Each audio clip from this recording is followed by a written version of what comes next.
I worry that companies in a mad dash to kind of get ahead or to keep up, you're going to inadvertently expose something to AI that you didn't intend to expose, or that your models are compromised, or that there's been some kind of you're introducing hallucinations and that's getting out there. I've given a few talks before on responsible and ethical AI, and some of the very, very public blunders that have happened because people trying to get out there as fast as they can. McDonald's with the infamous 250 McNuggets at the drive-through because they try to get AI into the drive-through kiosks faster than they were ready to do it. There was a grocery retailer that were putting AI recipes out there, and somebody asked for an aromatic drink recipe, and it came up, and a third of the recipe was bleach and a third of it was chlorine. And it said, here you go. Here's an aromatic, refreshing summer beverage. Reasonable people are not going to make that recipe, but they were so quick to get it out there to just be on the edge, be competitive.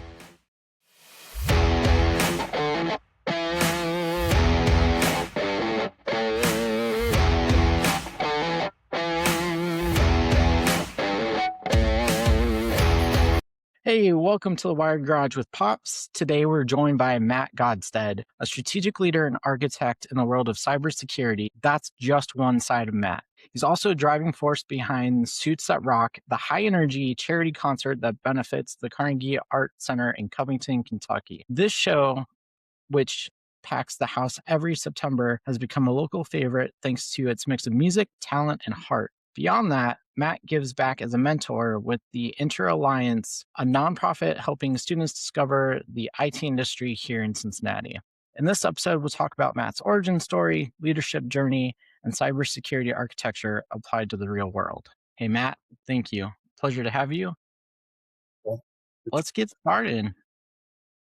So, I have the privilege of knowing you a little bit more intimately than our guests listening. And so I really want to start off with this question. What came first for you? Was it technology or music?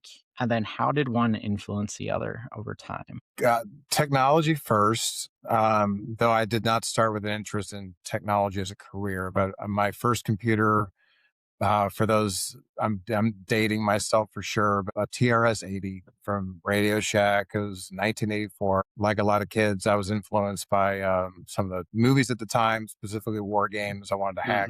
So that was my first computer. I had a little cassette player. That was how you got data off of it. So fast follow in 1987 is when I first started my first guitar. My first band was in 1989. Kind of abandoned the technology thing for the music thing. I don't know how they influence each other over time. There is a certain thing that you think about with technology and music, and they're very technical. I don't know that was related in my case. It just had an interest in both and pursued them both. That's surprising to me. I would have thought that you got bit by the music bug first. Especially considering the stash of guitars behind you there. But that's cool. Well, those are just the real arsenal is in the basement in a sort of a recording or a rehearsal space. So I did not do this down there. So I'll send you a picture though of it. So who were your early influences, either in technology or music? That's a great question. So I guess with music, early on, it probably wasn't a specific guitarist per se. I love, everything from Angus Young to Segovia, right? To Paul Gilbert, more recent, to Eddie Van Halen. I mean, there's a lot of different ones. So I think it was probably more the music along the years. A lot of the usual suspects from the 80s, hard rock, AC/DC and Zeppelin, and a lot of the things they hear. But I would say that a number of different influences. I was always a big fan of real music and anything that was you get up there and gritty, and even later years like the Black Crowes, just absolutely just love that. Really heartfelt music. It was interesting, probably right around the time I graduated college, I sort of gave up guitar for several years. And it wasn't until I probably late, probably 2008, I picked it back up again. I sold all my gear. Literally, I was like, I don't know that I'm never going to play Yeah. guitar again. I got interested, and that's why I kind of fell into IT. There was a time I sold pretty much everything I had.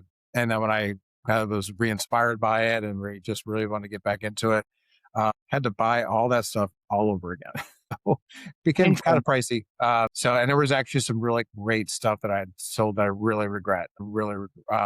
Some great tube amps and some things over the years. So influences in IT, I think that probably, my very first job out of college, just trying to figure out what I wanted to do, and landed in a job, just kind of the basic stuff, and first office job. And I was one of those guys when Windows first came around and you're moving away from mainframes, and got my first PC in an office environment. And I'm one of those guys trying to get around things. I'm trying to explore. And one of the person that was over the IT team at the time, versus getting penalized for that, actually saw the potential and actually took a chance on me and saw the potential that I had, brought me into IT. And it was the perfect time to get into it, because probably 4 or 5 years later is when the industry really got flooded with people getting into IT. So I got in like just in the right time. So probably there's one of the people in my life that really influenced and changed my life, was the person that saw the potential in me and invested in me and got me into IT at such an early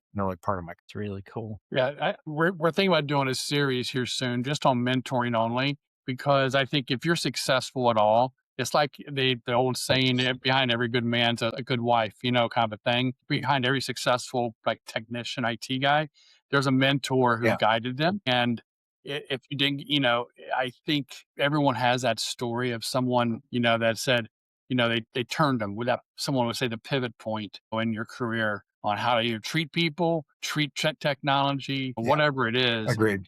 There's definitely a mentorship that's happening. Yeah, I've also been over the years, I realized, or a long time ago, skills can be trained, Mhm. but personality and the drive and how you fit into the team, you can't. That's not as easily taught. And I know a number of times where I had to fight for people that I wanted to hire that probably met 30% of the technology requirements, but met 100% of the team fit, of the perfect person and for the team, and how they would just really adapt. Give them 2 to 3 months and they're going to learn those skills. That's really where I have most satisfaction in a leadership role, is bringing in those people that really just want a chance, that are going to be really great fits. And probably if you say it takes them 6 months to learn this skill or that skill, they'll probably do it in two. And they ended up being the probably the highest performers, and probably the ones on my teams that were really seen as contributing the most, were the ones that just were given that chance, and that you knew were going to be the right cultural fit. And that's part of mentoring too. Yeah, I've always lived by that because someone gave me a chance when I first started, right? My wife always says, I can fling bullshit like anybody, right? So when I first Right. interviewed, Yep. right, you kind of stretch what you can do. And then I had my all shit moment when, I was going from an IT, like a help desk technician. They said, well, your IT manager's being let go. You're going to be the IT manager. And I'm thinking, oh my gosh, but he sat with me and they mentored me. And I think that's what I want to do in my career. And I think I've done that with several people in my career, was just give them a chance to, like you said, just to flourish and do well Yep. and make you look good. And I think Yeah. it goes well with vendors too. I mean, your vendor relationships are the same way. Those Yeah. people Yeah. like bleed when I bleed, smile when I smile, all those sort of things. I'm in a journey with you together. It's all part of that. It's definitely a people thing. I Mm. 100% agree, because these are the ones that are going to be out there representing you. You're Mhm. as a leader, you're not going to be in every meeting. You're not going to be out there representing. You're not going to be on all the outage bridges. You're not going to be the one always the face of. And it's hiring the right people that have the right soft skills, that can talk to the business, that can explain things, technical things, in the non-technical way. And sometimes, especially in the outage grid situation, the ones that can reassure, and the ones are like, "Hey, we're going to get this. We're going to fix it. We understand the impact. It has our attention." So I think that's another piece, is the soft skill that sometimes is overlooked. That I think is so important when building really successful teams. I'm also a big believer in hiring people that are smarter than you, Yeah. which for some like guys like me, that's not a stretch, but just really bringing in the people that are really going to excel. And and really just say, hey, if you say that 5 years from now your career goal is to have my job, do it, please, because that's Yeah, I was taught, there was a mentor I had early on. He like never sat at the end of a table, conference room table. He always sat like in the middle, right, middle, left. He was never in like the 9, 3, 6, 9 points, right? He was always right. on the edge. And then interviews or reviews, your employee reviews, he sat next to me, not at a desk across from me. And just things like that that really mean a lot to people. It takes the pressure off and lets people know that you're in the room together and I'm not just leading it and everyone's just listening. And Yeah, I think that goes a long way. It's like Van Halen, right? David Lee Roth might have been the front man, but when you think of Van Halen, who do you think of? You think of the guitarist Eddie Van Halen, yeah, right? And I yeah. think that's the kind of way you need this. You need everyone in their position, but who really is kicking that group. It's EVU. And it's funny when you say that, but at the heart and the soul of every band is probably the drummer. Yeah, That very oftentimes, unless it's Rush, oftentimes are the ones that don't get a lot of the. yeah, They're not out front. They're in the back, but without them, I mean, nothing is going to sound right. Especially if it's not a drummer that can keep time or is off a little bit. It's going to throw everybody off. you're right. A You're singer, right. a singer can. A singer can screw up a lyric. Guitar player can screw up a lead. If I can speak from experience in that, in both of those regards. But if the drummer is off time of just Song even stops. a hair, Yeah, the song stops and yeah. everyone is off. No, you're right. You're right. Speaking of, or you miss 8 bars and they adjust and then they keep you right on time. Hey, Ratchet, right on time.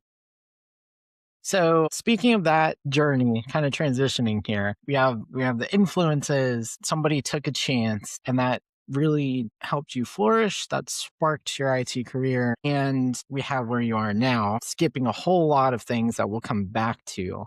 But when somebody asks what a security strategy architect is and what you do, how do you explain that, or how would you explain that? What is the type of things that you do now? And I'll kick it over to you. Almost like to your neighbor, right? Like Yeah, without Yeah, the jargon, right? without a lot of tech speak and Yeah. jargon, right? right. It's a great question. It's probably the one role in security I think that you can talk about it without jargon, because it's a pretty unique role at Kroger. So within Kroger we have many functional pillars and functional teams: cloud security, identity access management, incident response, all the things, right? And each of those teams have their own incredible engineering talent that's on the teams, and they have people on each team that focus on strategy. So, as the broad cyber strategy architect, I get the privilege of being able to look at the future landscape of broad cyber risks for Kroger and looking at from a 3 to 5 year lens, and looking at what are the things that are going to impact us from a broad lens that are not necessarily targeted on one particular function within security. I love working with each of our teams to look at what their strategies are, but because those often can bubble up into what's our broad security lens for Kroger. Many of the things from a cybersecurity perspective don't fall under one particular function within cybersecurity. So I get to look at how to tie all that together. Like a great example is AI. That's something that affects every aspect of cybersecurity. That affects the business. That's a business driver and a business enabler. So from a strategy perspective, we look at AI broadly and in that regard. When you look at quantum computing, that's coming. That is going to be a cybersecurity risk that's going to not necessarily fall into one particular area. That's going to be another thing from a strategy perspective. So we're able to look at the landscape. We're able to work closely with our business and better understand what the business strategy is and what the potential roadblocks are there, or what potential things that could impact the business. The better we understand our business strategy, the better that we can, from an overall cyber strategy, align and do what we can to accelerate our most important business initiatives.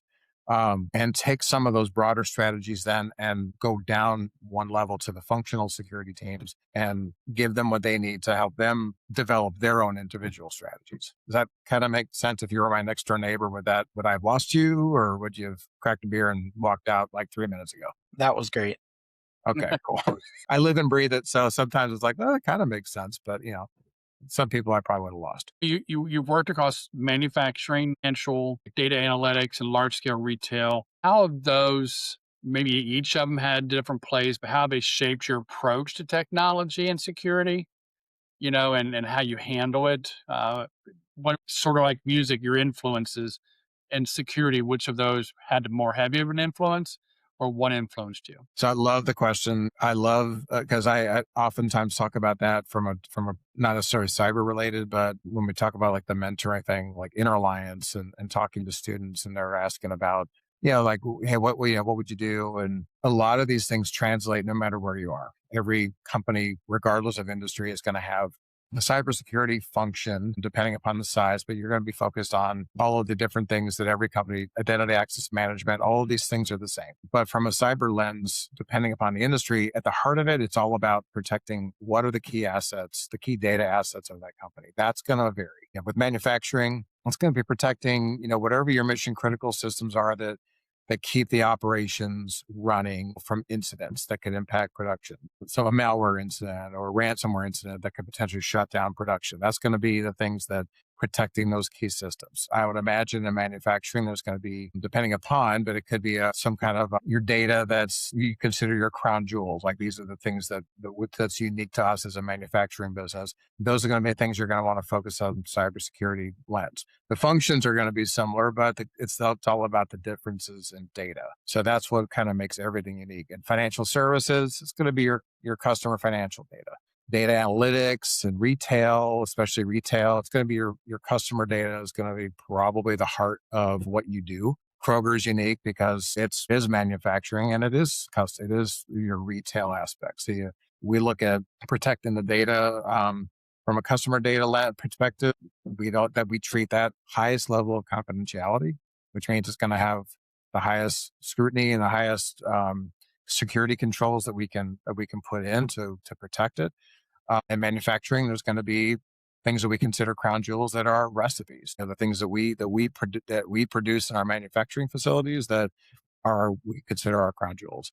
And I will also say that from a customer data perspective, that is the highest, most level of importance because from a customer trust, we lose that, and that absolutely negatively impacts our business. Mm-hmm. For those that remember the infamous Target breach of 2013. Some of us in this industry don't ever stop giving that example because that was something that could have that did impact their reputation. They moved on, they recovered, they went on, but we still talk about it. And it's so hard to recover reputational damage and recover that trust of a customer. So our customer data, we really go do everything we can to protect that because we really want to protect the customers. Whatever the company considers to be its highest level of confidential data, whether that's crown jewels, whether that's customer data, whatever, that's all going to vary. Each industry is going to obviously have different regulatory considerations as well. PCI, if you're financial services, Steele can remember some of those from a financial services perspective. You have New York DFS and highly regulated industries that's going to come into play too. But at the heart of the question, at the heart of all of it, it's going to be just whatever the key data assets are of your company. The rest of it is all going to be, I would imagine, pretty similar. Yeah.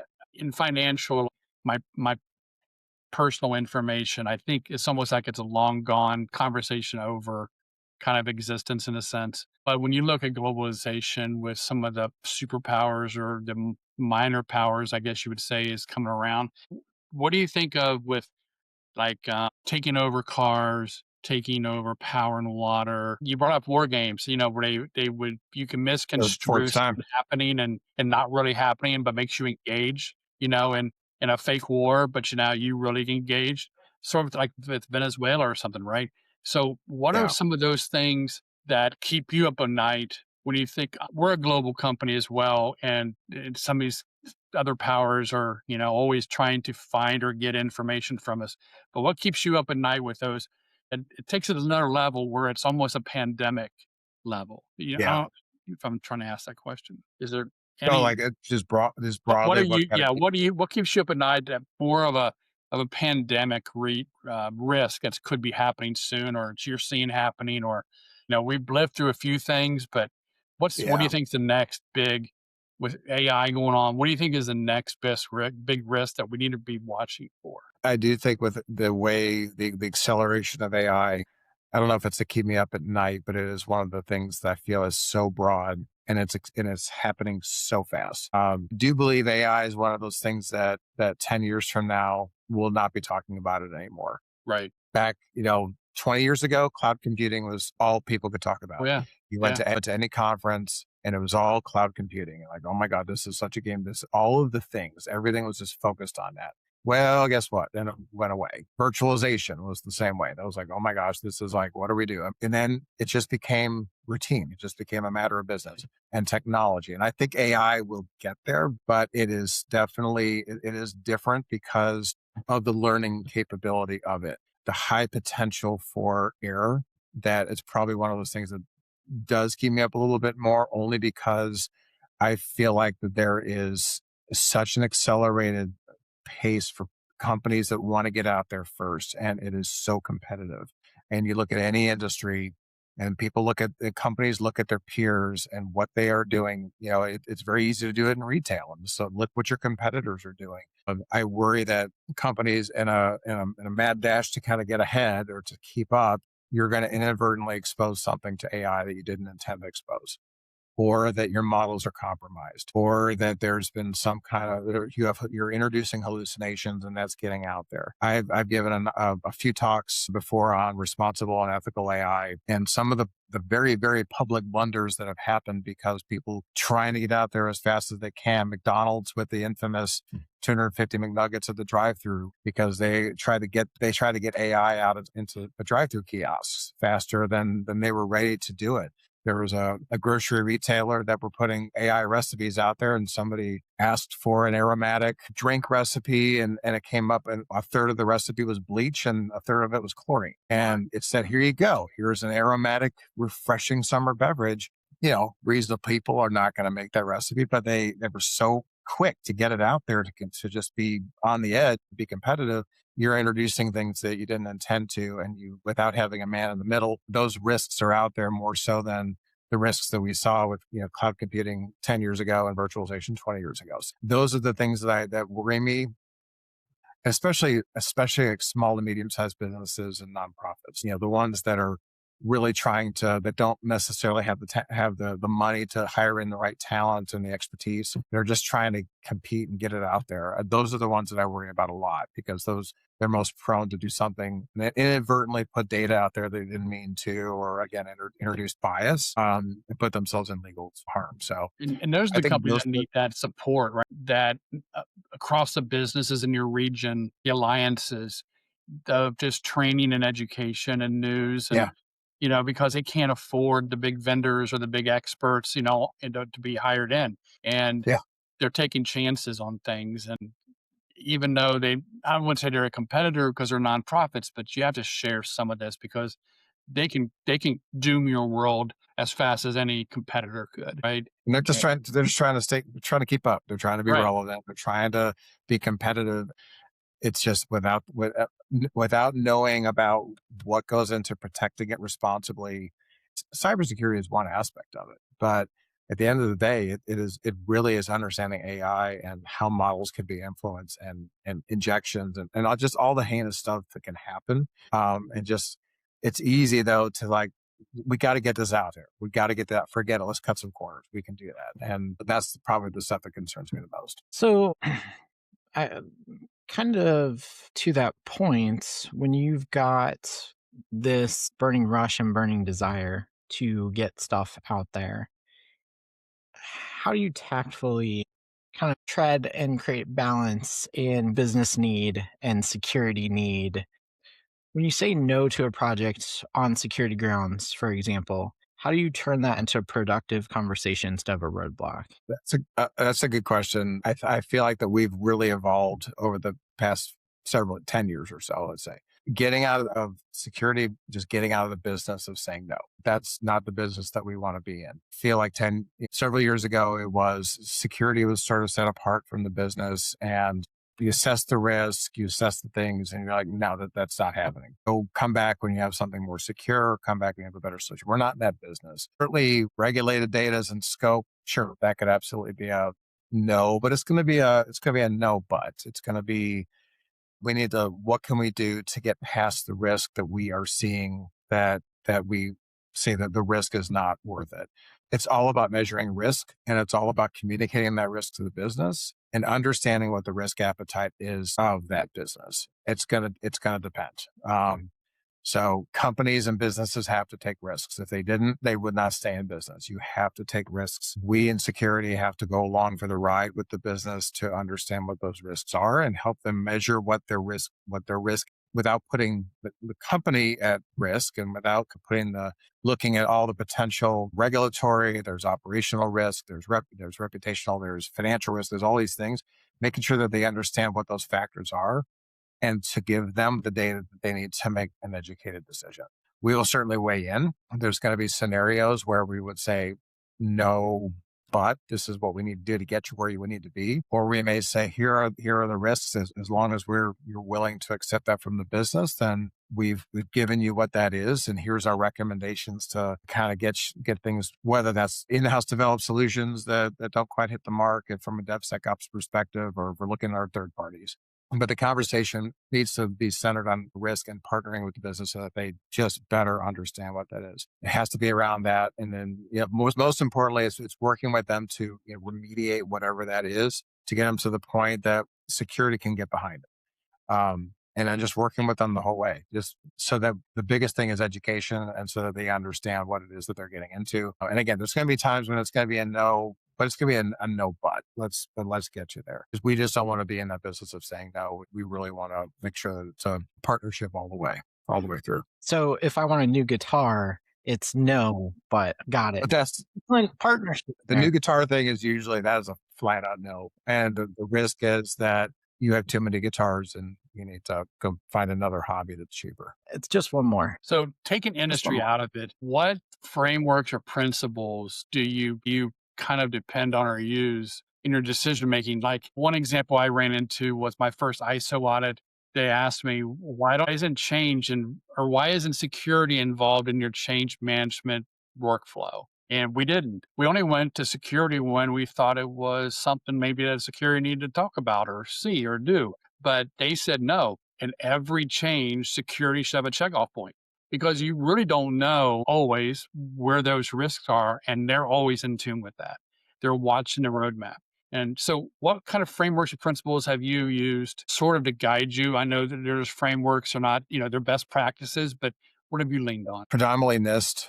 We've just least recently gone from 1.1 to 2.0, which introduced govern as one of the 6 functions, one of the now 6 functions. It does a great job of everything from detection all the way through recovery, and now through govern. And govern is such an important part of it, but it really does apply across the board for what we see at Kroger. We really do, that pretty much doesn't go necessarily, like where we are with NIST doesn't necessarily lead into the strategy, but we also know from a functional perspective, this is where we need to be. We don't aspire to measure, to rate as a 5 across the board.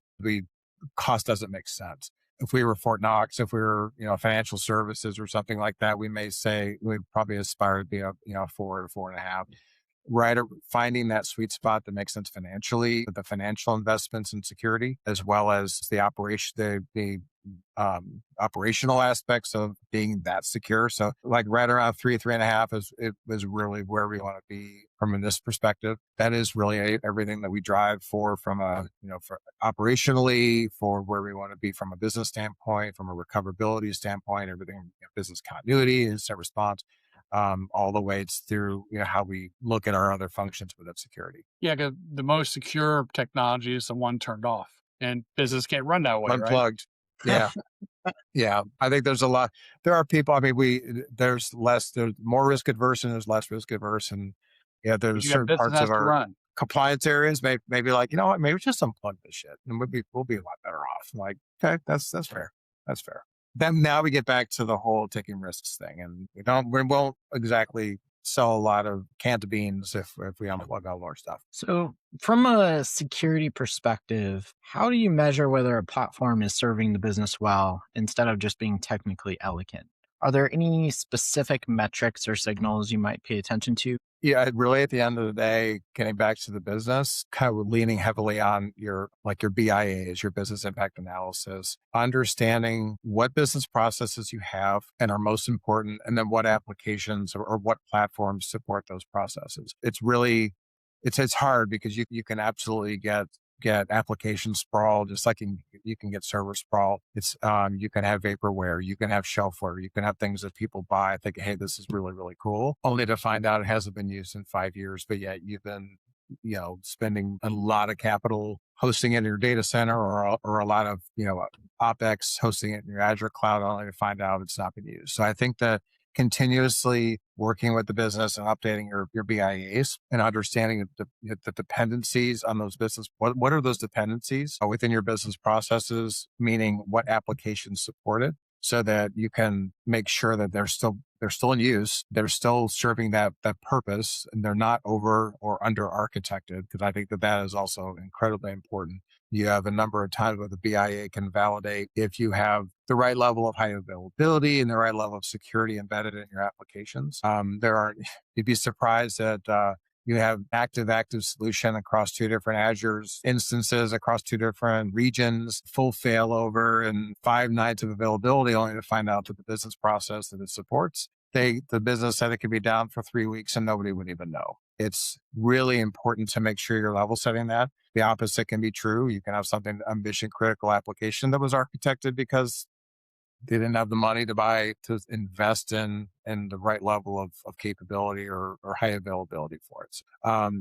When it comes down to it, is it serving the business well? It's making sure that the recovery time objective of the business process matches the service level agreement of the application. And if you have those things aligned, you're going to know. From a metric standpoint, having done metrics for years and years, reporting on metrics and every single month you're showing one flat line that shows 100% availability, that there's no value whatsoever in that. You really look at the performance of the business. You look at, is it meeting the service level agreements of the business, and is it meeting the business's service levels with whoever their customers are. The thing can be showing a high level of availability, but if it's not actually the performance metrics, I mean, I would more look at, is it seeing the results of the business? And that's where it requires getting out of the bubble of IT and getting back to the business and saying the platform that we've delivered, is it doing that for your customers? Having those conversations is important. I think that goes back to security as a business partner and advisor there. Yeah. Yeah. So I'm going Agree. to close us out here. It has been a pleasure talking with you. We heard a little bit about your origin story, how you get into IT, some of your influences in both music and your professional career, building systems, principles to live by. And then we also talked through some of that cybersecurity strategy in the real world. And I think that was a wonderful picture that you painted about how security can be a business partner. It's not just a team that says no to everything, and they really work with you to get you across that finish line. Thank you so much. Yeah, thank you. Looking forward to speaking with you in the future. I really appreciate the invite. It's great talking to y'all and hope to do this again sometime. Awesome.